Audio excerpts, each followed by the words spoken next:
ఏపీలో మరో బస్ ప్రమాదం జరిగింది. ఘోర రోడ్డు ప్రమాదంగా పరిగణించవచ్చు దీన్ని. ఎందుకంటే బస్సు రన్నింగ్ లో ఉండగానే టైర్ పేలిపోవడంతో డివైడర్ దాటుకొని ఎదురుగా వస్తున్న ఏదైతే కంటైనర్ ఉందో ఆ కంటైనర్ ఢీకొనడంతో రెండు వాహనాలు, అటు కంటైనర్ ఇటు బస్సు కూడా పూర్తిగా దగ్ధం అయిపోయాయి. ఈ మంటల్లో ముగ్గురు సజీవ దహనమయ్యారు. ఇటు బస్సు డ్రైవర్, అలాగే కంటైనర్ కి సంబంధించిన డ్రైవర్, అలాగే క్లీనర్, ముగ్గురు కూడా మంటల్లో సజీవ దహనమయ్యారు. మనం కర్నూలు గానీ లేదంటే నంద్యాల బస్సు ప్రమాదాలు, అలాగే ఖమ్మం నుంచి విశాఖపట్నం వెళ్తున్న బస్సు ప్రమాదాలు మరొక ముందునే మనకి మరో ఘోర ప్రమాదం జరిగింది. గతంలో మనం చూసినట్టు బస్సు ప్రమాదం కూడా చాలా ఘోరమైన ప్రమాదం. ఈ బస్సుకు సంబంధించిన ఘోరమైన ప్రమాదాలు మరొక ముందే నంద్యాల జిల్లా సిరివెల్లమెట్ట దగ్గర ఈ యొక్క బస్సు అయితే ప్రమాదానికి గురైంది. అటు కంటైనర్ ఢీకొట్టింది అనమాట. నంద్యాల జిల్లా సిరివెల్లమెట్ట వద్ద 36 మందితో నెల్లూరు నుంచి హైదరాబాద్ వెళ్తున్న ట్రావెల్స్ బస్సు ఏదైతే ఉందో ARBCBR అనే ట్రావెల్స్ బస్, ఈ ట్రావెల్స్ బస్సు హైదరాబాద్ వస్తుండగా నెల్లూరు నుంచి బయలుదేరి ఇక్కడ నంద్యాల దగ్గర సిరివెల్లమెట్ట ప్రాంతం దగ్గర ఈ యొక్క బస్సు ప్రమాదం అయితే జరిగింది. ఈ ఘోర ప్రమాదంలో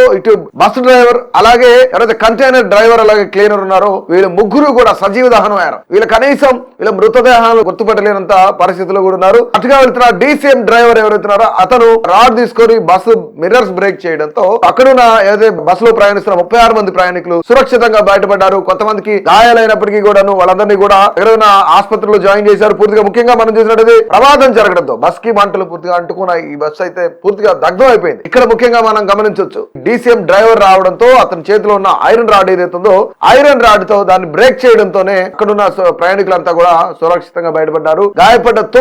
తీవ్రంగా గాయపడ్డ 9 మందిని నంద్యాల ఆసుపత్రిలో జాయిన్ చేశారు. అలాగే ఈ 36 మందిలో కొంతమందికి స్వల్ప గాయాలతో బయటపడ్డ వాళ్ళు కూడా చాలా మంది ఉన్నారు. సో ఇది నిజంగా ఘోర ప్రమాదంగా చెప్పుకోవచ్చు. గతంలో నంద్యాల విహారీ ట్రావెల్స్ బస్ కానివ్వండి, అలాగే ఖమ్మం నుంచి విశాఖపట్నం వెళ్తున్న బస్సు కానివ్వండి, అలాగే కర్నూలు దాదాపుగా 20 మంది చనిపోయారు ఆ బస్ ప్రమాదం కానివ్వండి, ఇక చేరేళ్ల దగ్గర జరిగిన బస్ ప్రమాదం కానివ్వండి, ఇవన్నీ మరొక ఘోరమైన బస్ ప్రమాదం, త్రుటిలో తప్పిన ప్రమాదం అనుకోవచ్చు. ఎందుకంటే ఈ 36 మంది, ఒకవేళ DCM డ్రైవర్ వచ్చి కనుక మిర్రర్ బ్రేక్ చేయకపోతే చాలా ఘోరమైన ప్రమాదం చెప్పుకోవచ్చు. ఎందుకంటే ఈ యొక్క ARBCBR అనే ట్రావెల్స్ బస్ ఏదైతే ఉందో ఇది స్లీపర్ కోచ్ అన్నమాట.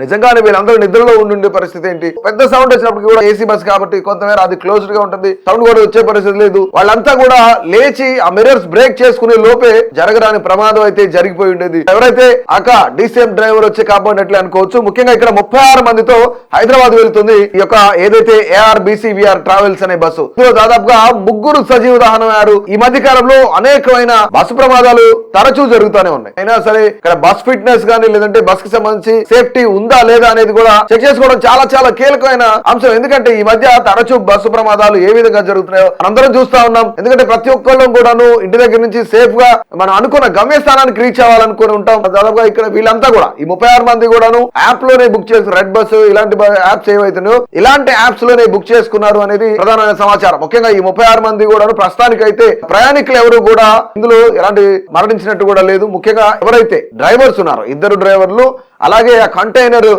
క్లీనర్ ఎవరైతున్నారు వీళ్ళు ముగ్గురు కూడా సజీవ దహనమయ్యారు. వీళ్ళ మృతదేహాలు గుర్తుపట్టలేని పరిస్థితులు కూడా ఉన్నాయని చెప్పేసి మనకు అందుతున్న సమాచారం. ముఖ్యంగా ఇక్కడ నంద్యాల వరకు సిరివెల్లమెట్ట దగ్గరకు రాగానే బస్ టైర్, అంటే ఆ స్పీడ్ లో బస్ టైర్ అనేది బ్లాస్ట్ అయింది. బ్లాస్ట్ అయిన తర్వాత ఇమీడియట్ గా కంట్రోల్ చేయలేక డ్రైవర్ డివైడర్ దాటుకుని వెళ్ళి ఎదురుగా వస్తున్న ఆపోజిట్ కంటైనర్ ఏదైతుందో ఆ కంటైనర్ ఢీకొనడంతోనే మంటలు చెలరేగాయి. ఈ మంటల్లోనే పూర్తిగా అటు లారీ ఇటు బస్ రెండు కూడా పూర్తిగా మంటల్లో దగ్ధమయ్యాయి. సో మొత్తానికి ప్రయాణికులు అయితే కొంతమంది తీవ్ర గాయాలతో, మరికొంతమంది స్వల్ప గాయాలతో 36 మంది ప్రయాణికులు కూడా బయటపడ్డారు. మొత్తానికి ఇలాంటి బస్ ప్రమాదాలు తరచూ జరగకుండా ఉండాలంటే ఇటు RTI డిపార్ట్మెంట్ కానీ లేదంటే రోడ్ ట్రాన్స్పోర్ట్ కి సంబంధించిన డిపార్ట్మెంట్లు కానీ, బస్ ఫిట్నెస్ కానీ, యాజమాన్యాలు కానీ ప్రతి ఒక్కరు కూడా అప్రమత్తంగా ఉండాలి. ఎప్పటికప్పుడు బస్సు సరిగా ఉందా లేదా, టైర్లు కానీ, ఇంజిన్ కానీ, సేఫ్టీ కానీ ఏదైనా సరే ప్రయాణికుల సేఫ్టీ సరిగా ఉందా లేదా అనేది ఖచ్చితంగా చూసుకునే అవసరం ఎంతైనా ఉంది.